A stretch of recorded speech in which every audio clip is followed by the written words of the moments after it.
महाभारत के युद्ध का 17वां दिन समाप्त हो गया था। महारथी कर्ण रणभूमि में गिर चुके थे। पांडव शिविर में आनंद उत्सव हो रहा था। ऐसे उल्लास के समय श्री कृष्ण चंद्र खिन्न थे। वे बार बार कर्ण की प्रशंसा कर रहे थे। आज पृथ्वी पर से सच्चा दानी उठ गया। धर्मराज युधिष्ठिर के लिए किसी के भी धर्म आचरण की प्रशंसा सामान्य थी, किंतु अर्जुन अपने प्रतिस्पर्धी की प्रशंसा से खिन्न हो रहे थे।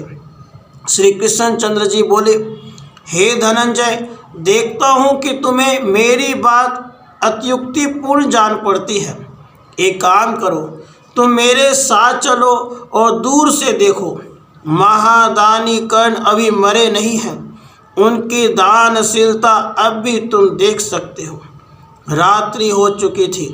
युद्ध भूमि में गिद्धों का राज्य था। जहाँ तहाँ कुछ आहत करा रहे थे।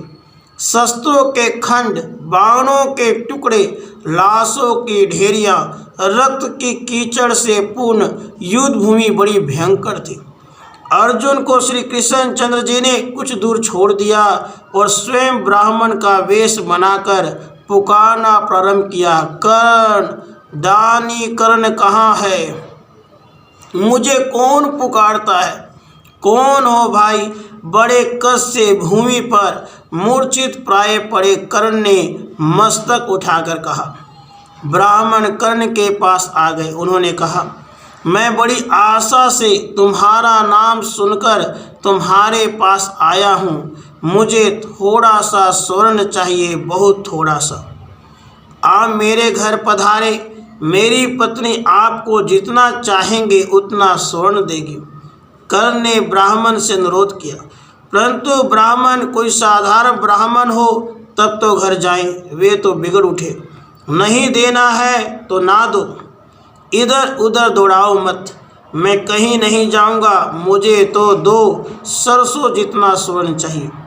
कर्ण ने कुछ सोचा और बोले, मेरे दांतों में स्वर्ण लगा है, आप कृपा करके निकाल लें।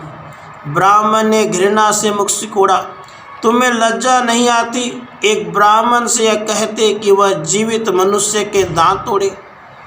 इधर उधर देखा कर्ण ने, पास एक पत्थर दिखा। किसी प्रकार घसीटते हुए वहां पहुंचे और पत्थर पर मुख दे मारा। दांत टूट गए। अब बोले, दांतों को हाथ में लेकर इन्हें स्वीकार करे प्रभु। छी, रक्त से सनी अपवित्र अस्थि। ब्राह्मण 2 पद पीछे हट गए। कर्ण ने खड्ग से दांतों में से सोना निकाला। जब ब्राह्मण ने उसे अपवित्र बताया और कर्ण को धनुष देना भी अस्वीकार कर दिया, तब कर्ण फिर घसीटते हुए धनुष के पास पहुँचे। किसी प्रकार सिर से दबाकर धनुष चढ़ाया और उस पर बाण रखकर वारुणास्त्र से जल प्रकट करके दांत से निकले स्वर्ण को धोया। अब वे श्रद्धा पूर्वक वह स्वयं ब्राह्मण को देने को उद्यत हुए। वर मांगो वीर। श्री कृष्ण चंद्र अब ब्राह्मण का वेश छोड़कर प्रकट हो गए थे। अर्जुन बहुत दूर लज्जित खड़े थे। कर्ण ने इतना ही कहा, त्रिभुवन के स्वामी देह त्याग के समय मेरे सम्मुख उपस्थित हैं, अब मांगने को रह क्या गया? कर्ण की देह ढुलक गई श्याम सुंदर के श्री चरणों में। धन्य दानी भक्त कर्ण। राधे कृष्ण, राधे कृष्ण।